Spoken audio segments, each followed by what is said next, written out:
તો સંઘ પ્રદેશ દાદરા નગર હવેલીના વાતાવરણમાં પલટો આવ્યો છે। પ્રદેશમાં વાદળછાયું વાતાવરણ છવાયું છે। સેલવાસ અને આસપાસના વિસ્તારમાં વરસાદ પણ વરસ્યો છે। તો દાદરા નગર હવેલીમાં પણ વાદળછાયું વાતાવરણ અને ત્યારબાદ ધીમી ધારે વરસાદની શરૂઆત થઈ છે। સેલવાસ અને આસપાસના વિસ્તારમાં પણ વરસાદનું આગમન થયું છે। લોકોને ગરમીમાંથી રાહત મળી છે। દાદરા નગર હવેલીના દ્રશ્યો પણ અમે આપને બતાવી રહ્યા છીએ। સંપૂર્ણપણે વરસાદી માહોલ જામ્યો છે અને ધીમી ધારે વરસાદના આગમનની સાથે જ અહીં લોકોને ગરમીથી રાહત મળી છે। દાદરા નગર હવેલીના વાતાવરણમાં પલટો આવ્યો। વાદળછાયા વાતાવરણ બાદ વરસાદની શરૂઆત।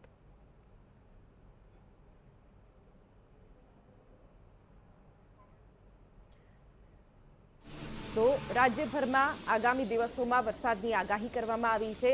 તેવામાં ખાસ કરીને અલગ અલગ વિસ્તારોમાં વરસાદ વરસવાની શરૂઆત પણ થઈ ગઈ છે। દાદરા નગર હવેલીમાં પણ વાતાવરણમાં પલટો આવ્યો અને વરસાદની શરૂઆત થઈ।